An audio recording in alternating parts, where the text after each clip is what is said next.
Hey, welcome to Speaking of the Village. I'm Nicole Harlow, joined today by my lovely co-host Dawn Thompson, and we're gonna do things a little bit differently today. And you're gonna actually get used to hearing me and Dawn just riff on some topics in this coming month. So we just feel like, the guests are amazing, but there's so much that we want to share with you. And we're just going to talk about some like hot topics as they come. And right now, a big topic, and we've talked about it with some guests, but we see it in our everyday life. So we want to bring some light is inductions and why they're so common and why most of the times are unnecessary.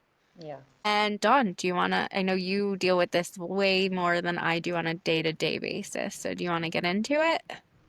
Yeah, I mean, I think it's been really frustrating. I've done a couple of videos on TikTok and Instagram and talking about the absolute craze of induction. And I, it's so infuriating because we wonder why our cesarean rate is continuing to grow, right? And why we have some of the worst maternal and infant health outcomes in the developed world. Yep. And, I want to acknowledge, though, before we jump into this part, is that we are seeing increasing rates of people being unhealthy and right. And like there probably is a need for increased interventions, right? I want to specify that, but not to the extent that we're seeing this. And the thing that I'm seeing, and I'll just talk about the last 5 people that I know through Birth Five of our clients that have, and this has just been in the last 5 people have been in the last 2 weeks, right? And all 5 of them were induced for either big baby, low amniotic fluid, or IUGR, which is intrauterine growth restriction, or too small of a baby. And all of them ended in cesarean, and all of them had normal sized babies. All of them. And now they are at risk for all kinds of things. They're at higher risk for miscarriage in their next pregnancy. They're at higher risk for placenta accreta. They're at higher risk of, something like 90% of women who have a cesarean will have another one just because they had the first one. Right. Right. And then we don't even talk about the long-term impact, what surgery does to our bodies. And like we haven't even done a whole lot of research, but anecdotally you hear women like, I know for myself, I had 3 cesareans and I am now 51 years old and I am still having massive issues with my pelvis, with my my actual pelvis, the way it sits in my body, the scar tissue is adhered to it and it's, constantly in a tweak. I'm in pain every single day. And like a lot of women don't necessarily get to my age and associate it with that, right? Of course. Unless But you're in this space. yeah, and I think the hardest part of all of this is just seeing it happening over and over. And what's worse is that, doctors are now, so I have a good friend who's an obstetrician here, and he is not big on induction of labor at all. He really believes in the normal physiological process whenever possible. And he is telling me that he is now getting women into his office that are saying, oh, well, I want to be induced. Like like, no, I want to be induced, right? And he's had people leave his practice because he was like, you don't need to be induced. Right. And he's had people leave. And so he's like, it's such a switch that's happening. And so there's a lot of providers who are saying, oh, but our clients, they're insisting on induction at this point and stuff. And what is frustrating to me is they're taking no responsibility in the fact that they're the ones that caused it in the first place. Right.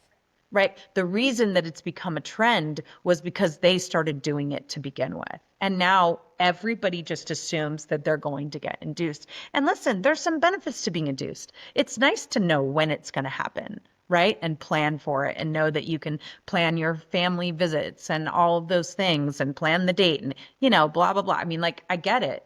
I get why people love instant gratification. They like to know what's going on these days, right? But I think so many people walk into this not understanding the real risks of it. And I was gonna say, I think they don't understand it's not just labor and birth. It's postpartum. Like you said, it's years beyond. Like they're looking at it. And listen, mama four, OCD, Virgo, type A, like you name it. I want Yes. certainty in my life. I want structure in my life. I want organization in my life. I had four spontaneous natural labors. Granted, I never made a due date, so like my babies like to like not make me wait till 41 weeks. Mm. So I get if it is going that far, you're anxious, you want to know, you want to have the end result. Of course, you wait 9 months and you want the baby in your arms, but you can control so much else in the situation that you don't. You can place boundaries on who's coming around your space in birth and in postpartum. You can control, the environment that you have in postpartum, who you're investing in support, what food you're prepping. Like there's so many things that you can control and prepare for and have ready to make the whole experience a beautiful one. That like you can let this one thing be uncertain and lean into it. And we were just talking with one of our guests, like lean into your body, connect with your body, spend the time that you're focusing on when and how and where to drop in and get really connected with your baby and with yourself while they're in your womb. And that gives you the groundedness and the feeling of like security that when they're coming, it's appropriate and when it's ready. Like talk Yeah, to your baby. And I think it's just it's kind of sad. Like I grieve for people. Like my heart breaks for people me when like too. everything's impacted because I didn't have the most perfect, birth and postpartum with my first, but I learned from it. Everything I learned made my second pregnancy and birth plan because I wanted a gentle postpartum. I wanted a different postpartum. I learned from it. And when I tell you that pregnancy had a bad blood pressure reading at 15 weeks. They wanted me on hypertension medication. They wanted me to take a glucose test at 15 weeks. Like there was all these things thrown at me that if I would have just let them spiral and snowball, no doubt in my mind would I have had a cesarean with that Right. baby. And Yeah. instead, I switched providers 3 times because I wanted people to listen to me. I wound up birthing in a birth center, totally unmedicated, which wasn't my plan. My plan was to potentially like still have an epidural if I needed one. Mm. Uh, but wanted a Lotus birth and no hospital would do that. So I was like, all right, I'll do this. We'll go to the birth center. There's a lot of other cool labor tools and wound up like finding my power like through the whole pregnancy, but really in that birth and like realizing, holy shit, if I would have just let them continue me on medication, if I would have let them tell me all these things that they thought because I was overweight were happening instead of me really like feeling like, wait, something doesn't feel right. This doesn't feel accurate. Like questioning a doctor about hypertensiveness, right? Like I'm not Right. saying go out and do that, but I felt awful on that medication. And it was a weird machine that we had never used before. I was in an office that like was a, satellite office. Like something in my gut just told me something wasn't right about the reading. I bought a cuff. I gave myself, more readings throughout the week. Everything was fine. So then I advocated, right? But I Mhm. no doubt in my mind would I have been induced and cesarean Yeah. if I didn't question and move and take action to move Right. Well, providers. I'm reminded of our guest Caitlin from Be Her Village, and she was talking about the difference between her first birth and her second birth. And she said, well, the difference was I became an active participant in my second birth because I realized I had just checked out and was just leaving it to like the experts. I was leaving the whole thing, taking no responsibility, real engagement. And some people will say, "Oh, but I'm not doing that. I'm reading books. I'm, scrolling the internet. I'm researching. I'm doing all these things." But like, there's so much. And here's the thing this is one of our mottos for Birthify is that we're answering the questions you don't even know to ask yet, Hmm. right? Because that's really the issue is Right. that you don't know what you don't know yet. And it's why it's so critically important. The hospital childbirth classes, a lot of the childbirth classes are about the basics, right? They don't go into the deep decision-making process or like what the standard of practice has become in the United States that may not be beneficial. It benefits the system, but it definitely does not benefit women and their babies at this Right. point, They're right? teaching you how to be a good patient at that point. Yeah, right. And I think that that's so critically important. I think it's the thing that I hope, someone will take out of this episode is that they need to be an active participant and they need to do more than they think to prepare. And it's maddening that that's where we're at, but understanding that hospitals are a profit center, right? Yeah. They're They business. have to make, right? A cesarean induction cesarean birth is worth, $50,000 bill, right? Where an unmedicated birth with no medication is like $5,000, Yep. right? And so we always want to think that people are doing the best and they have the best intentions, and I think that they do in most cases, but they are just being groomed. And I was The gonna the say they're not a victim of the system, but they're just a pawn in the system. It's not their individual like ha ha ha, I'm gonna do this right. No, totally. conspiracy. It's just Yeah, what they're taught and what they're taught from like the books in their school and that's like right. in their training for their residency and fellowships and all the things. It's just natural to them. It's in their version of reality of what it Well, is. I just think back in history, right?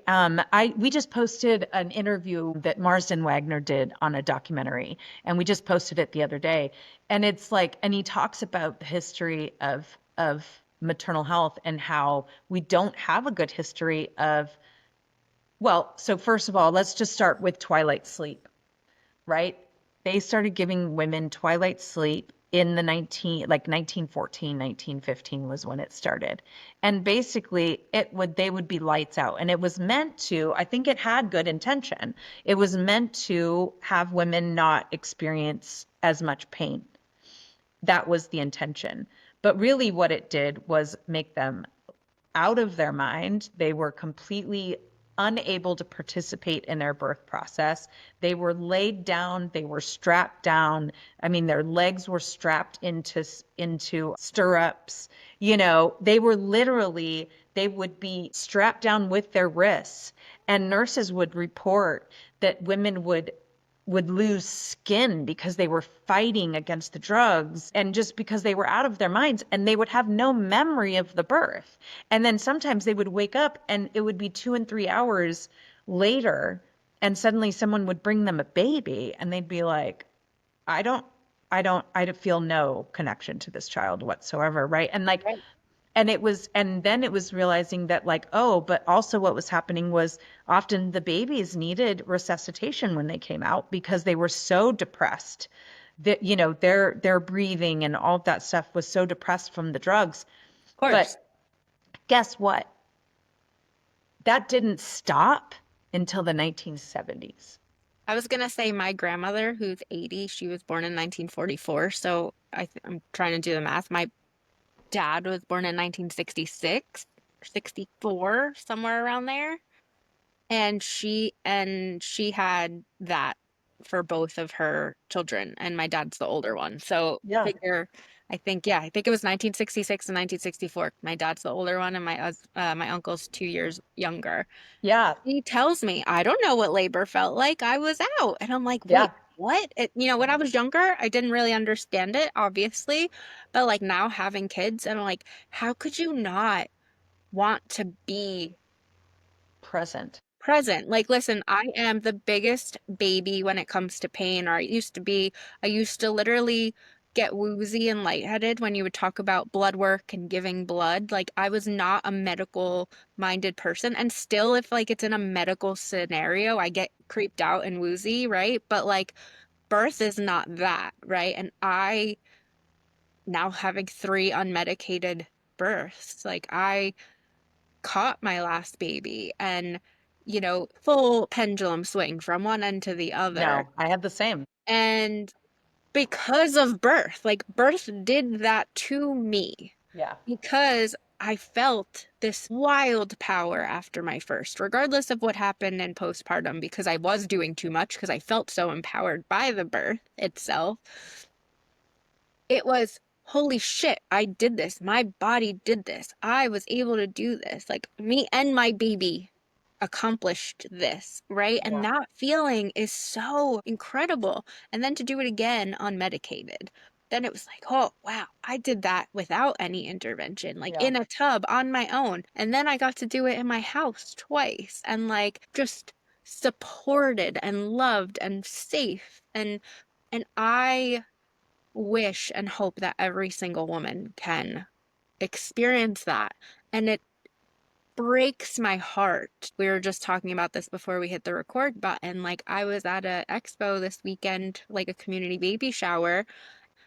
It was expecting, but also very, new moms, and there was like a 3-week-old baby there. My heart was like, ooh, and they were like, yeah, I had a cesarean because I got to 6 centimeters and I got the epidural and it stalled and this and that. And I was just like, I'm sorry. And then I had someone else who she was due in April and she's like, yeah, but I think I'm gonna get induced in 2 weeks because the baby's small and yada yada yada. And I'm just like it these are not people, they're not my clients, they're not friends, they're not people I know to just like raise the flags and be like, let's Right. talk about this, right? Like Like, are they sure?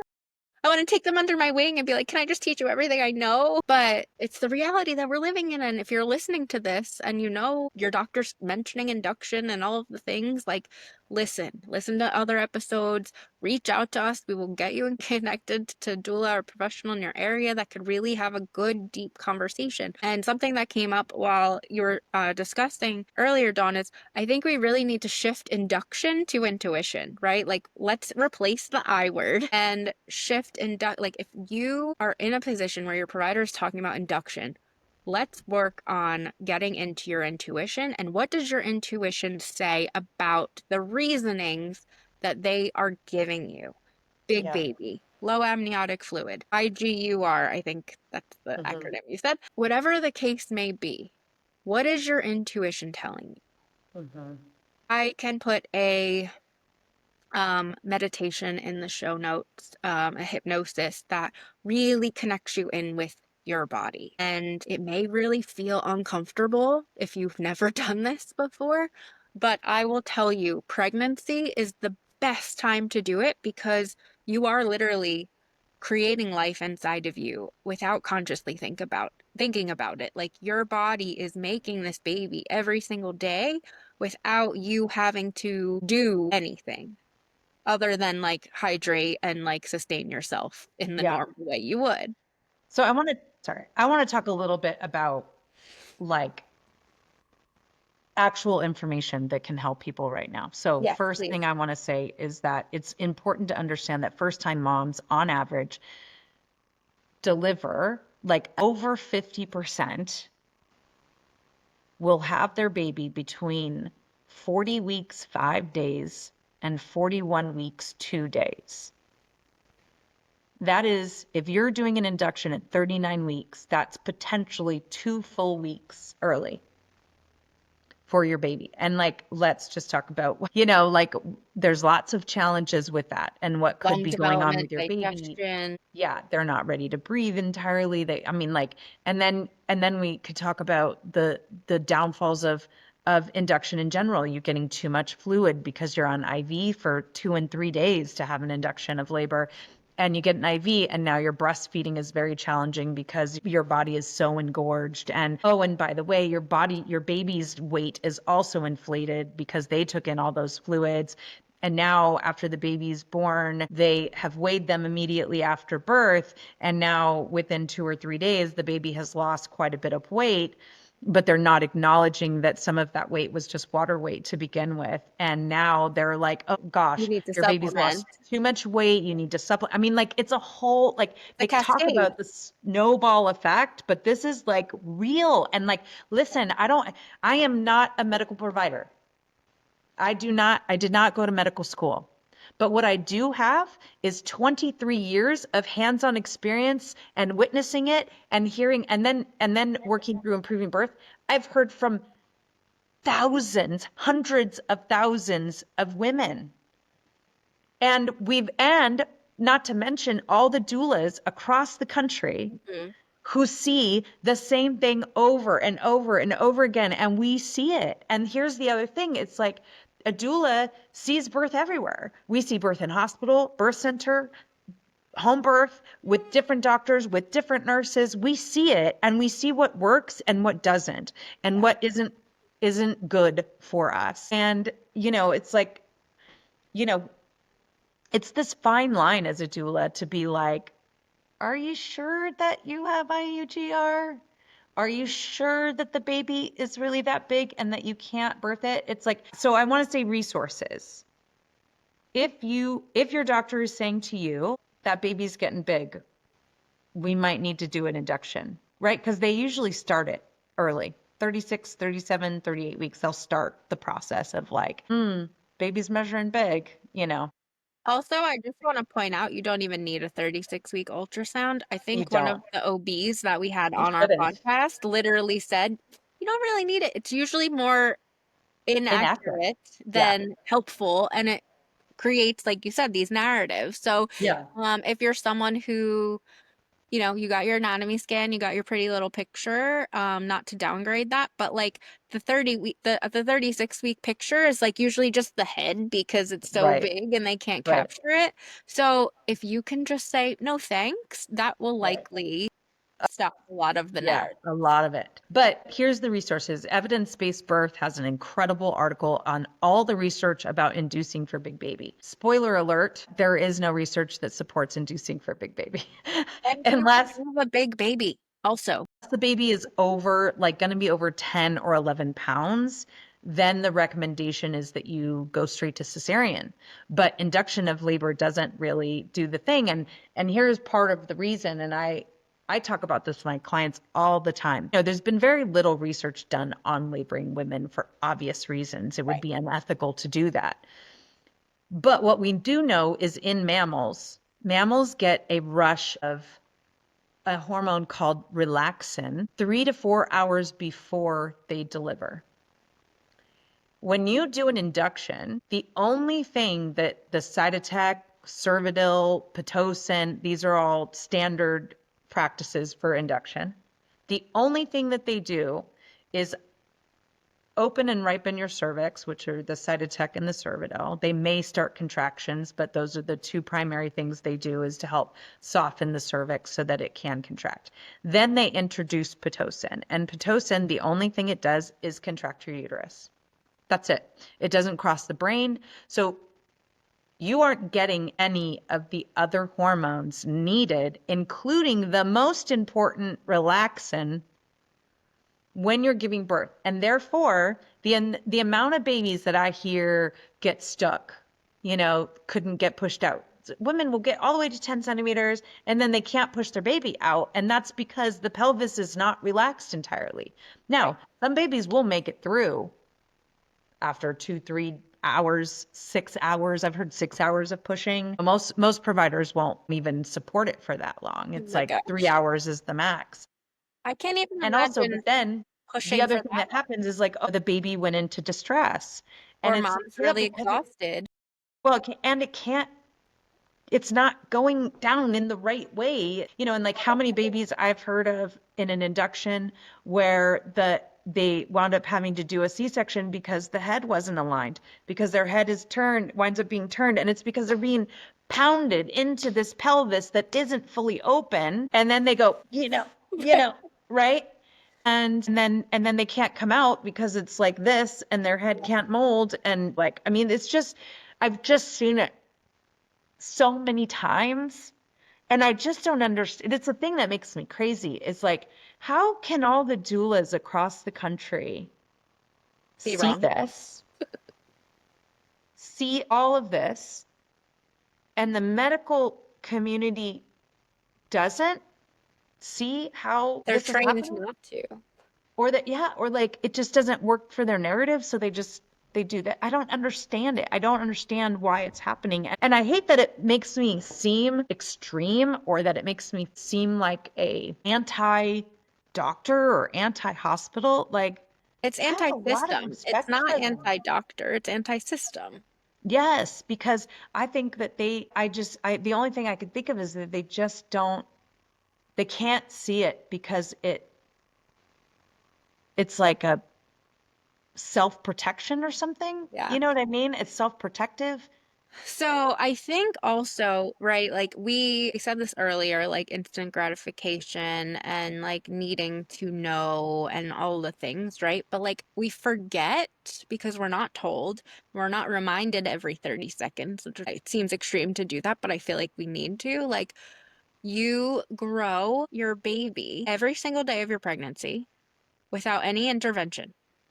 Then it comes to labor and birth, and you forget that you just trusted your body for 9 months and that something is now wrong and you need to take intervention. You need to like do something and induce labor and make it unnatural. Right. When for 9 months, your body has done all of what it needed to do naturally without you thinking about it, without you intervening. And then all of a sudden you're broken. And Yeah. this is what drives me crazy is that most of the moms and the women who are walking out of the hospital with the baby and had the intervention or had the cesarean, they are then made to feel like my body was fill in the blank, right? My pelvis was too small.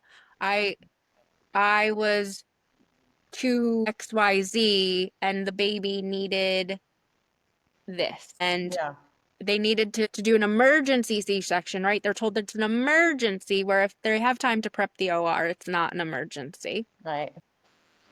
But then it's my body failed me Hmm.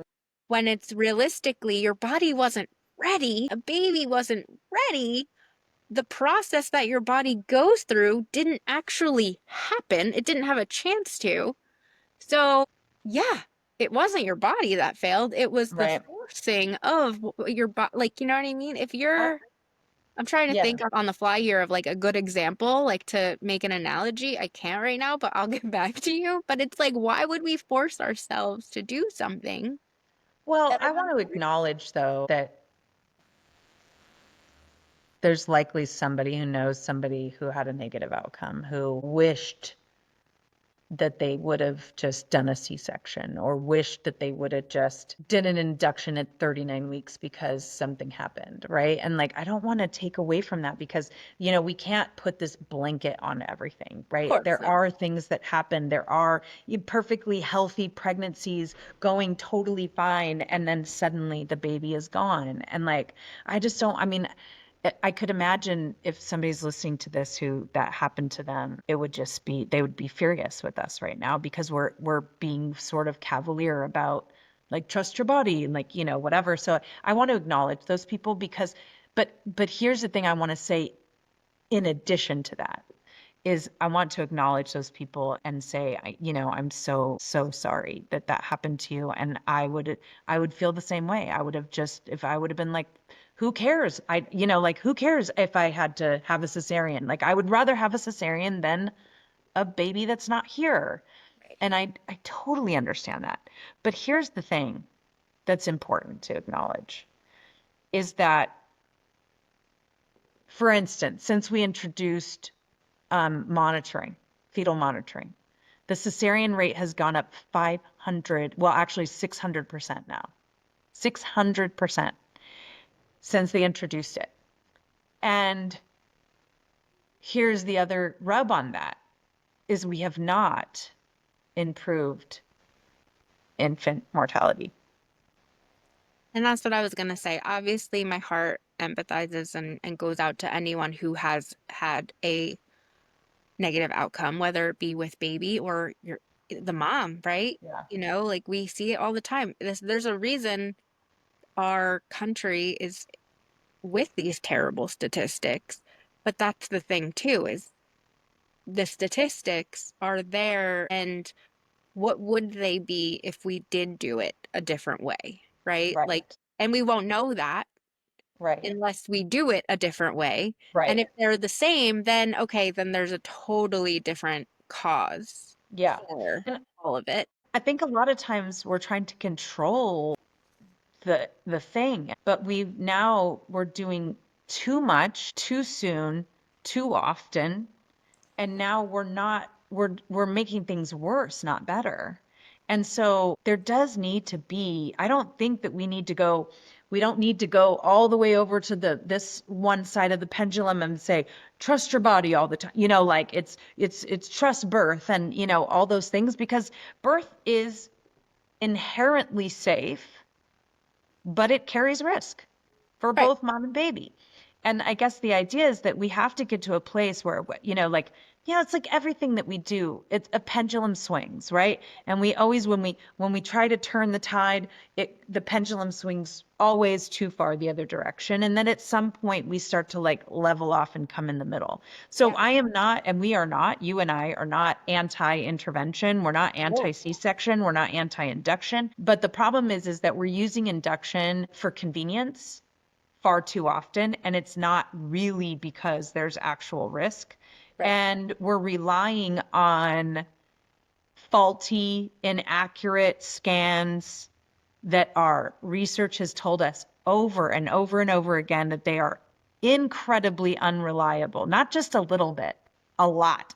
Yeah. In a scan, and the further you get in pregnancy, the worse accuracy there is. And so if you are getting that one at 36, 37 weeks, that inaccuracy is going up every time. And we're making major medical decisions on something that is known to be faulty. And I mean, that could go with fetal monitoring too. It's Yeah. incredibly faulty. And we're making major medical decisions and taking women back for major surgery. And I think people really have become like, it's no big deal. They've become numb C-sections, to what it is. It's, oh, I had a C-section, like no biggie. It's like, again, I'm a big baby. I don't even know how you can speak from experience, but I could not even fathom what that feels like after. I've had one surgery in my life. It was laparoscopic. My scar was like little pinholes, like nothing to the degree of a C-section, where then you have a newborn baby to take care of. You have hormones going crazy. Like it's not even just surgery day, right? First of yeah, all, you're not completely under anesthesia when you're getting cut open, which is wild. right. You then have a baby to take care of. Then you have a hormone shift in your body. Then, like, a bunch of people want to come take your baby from you and, like, Hang out. not help in any other way. Like it's Yeah, wild that it's just like, oh, I had a cesarean. The girl yeah, actually at the expo, she had a 3 week old baby, and there wasn't that many chairs, and like her mom was like running another booth or whatever, and she's standing. She's just standing there, and like the grandma's holding the baby sitting, and she's just standing. And I literally went up to her and I was like, I don't mean to be an asshole, but like, do you want my chair? Because you've been standing, and like, if you just had a baby 3 weeks ago, like, why are you here? Like, right, go home in bed. right. You should still be And resting if you then could. she said she had a C-section. I'm like, how are you standing? Right. You Well, know? and okay, so I want to be fair because I have had three cesareans. They were all very different experiences. My last being the best, not realizing that how the provider cares for the tissue while they're doing the cesarean matters. My first was unbelievably rough. I mean, like I was nauseous because they were moving me so much. And it was the recovery was horrific. That first week was excruciating. My last C-section, my provider was so gentle And like he was just gentle and he cared for my body and he cared for my baby and my recovery was easy and it was no big deal. And she said, she was like, no, I actually feel good. Thank you so Yeah. much for caring. Like, I was like, Yeah. listen, I'm a mama four. So I just like, I felt for her. Yeah, but there's going to be a lot of women who had C-sections that are like, it wasn't really that big of a deal. And I would even say that like my first one was a big freaking deal. The last two, not so much. They were more of a big deal emotionally than they were physically. Right, So I don't want to discount that. What I want to talk about though is that it's not just about that day. It's not just that week. I'm 51 years old. My daughter is about to be 32, and I'm still suffering physically from my cesarean. And the amount of women that go on to get bowel obstruction, have to have a Mhm. hysterectomy, like all of these things are long-term issues and nobody's talking about. Nobody talks about the long-term issues. Well, and partly because we haven't really studied it very much. Right. Because again, But it's ethics. right, but also because it's not part of the consent process. Right, Consent process is just what the risk is right this minute. And then there's some stuff that says that there's a 50% increased risk for babies to have obesity, asthma, breathing issues, like all of these things. Babies who microbiome, right? We know the microbiome now is we know now that it's established when they pass through the vagina, and now that baby is like not getting that at all, and it impacts the chance that I don't think it's like a coincidence that we have a massive rate of allergies in kids now, right. with 1/3 of them being born by cesarean. Yeah, 100%. And it's like, I mean, obviously we have a lot of other issues with our foods and preservatives and all those things, but I don't think it's not just a coincidence that kids are having more and more food allergies, more and more seasonal allergies, like all these things. Um, and and I think that these are the things that we don't say to women, like when you say, "Oh, I'm just going to get an induction." Right. I And then think we say, do you understand what that means? That 40% of you will, at least 40% of you will end up in a cesarean. I think it's really important to have these conversations however we come across to certain people, because if anything, if it makes you research a little bit more, if it makes you ask a couple more questions, if it makes you think about how your intuition is telling you, then like we've done our job to just bring it to light. Because if we don't talk about it and it continues to happen, then like that's on us, right? Yeah. We're not telling you what to do. We're No. not saying what the right decision is. What we're saying is ask questions, be informed, be supported, and then take accountability for the decisions that you make, Yep. and know that what the doctor says isn't always the correct decision for you. Right. So I think with that, do some soul searching. We'll definitely be back to talk on other topics. Dawn, if you want to like say one more thing that like you hope they get across from this episode. And then if you have any questions, of course, as always, feel free to reach out to us. Yeah, yeah, for sure. I think that I just want to encourage people to become active participants in their first birth and not wait until, I mean, most in my doula career, the majority of people that hired me were second time moms. Okay. Go ahead. Okay. What I was saying was that I think that distracted, so I lost it. Sorry. It's I have to okay. run to the bus too. I thought he was knocking for that and not his fucking tablet. Yeah, yeah, yeah. Most people who hire a doula, or most of my clients, when they hired me, it was for their second birth. And that says a whole lot. And it was almost like, and almost always it was that, oh my gosh, that first birth was like, I just got railroaded. I did not know what I didn't know. There was so much I was unprepared for. I went to all the classes, I read the books, I did the podcast, and I still was not prepared for Right. what came my way. And so the second time they're like, oh no, I'm not having that happen again. And I'm so grateful to see so many more women are choosing doulas when they when they have their first baby, but still most of it is second time. So Yeah. don't be that person, Right. I was right? the Don't be that person who person. hired a doula the first time, and I can tell you, worth every cent of that Yeah, investment. for sure. For sure. So that's the only thing I would say is like you need probably more than you realize. Yeah. And there's so many great resources out there. Obviously, I have BirthFi, which is we're a virtual platform coaching people for exactly this thing. Like you have somebody in real time who is walking through these decisions with you and giving you the resources that you need to help you make an informed and educated decision. And then evidence-based birth, holy waters. I like absolutely think that that is the most incredible resource for pregnant families. They have a podcast as well. Like go check it out for sure. All right. Well, thank you guys for listening, and we'll definitely be back to talk about more topics soon. Have a great day.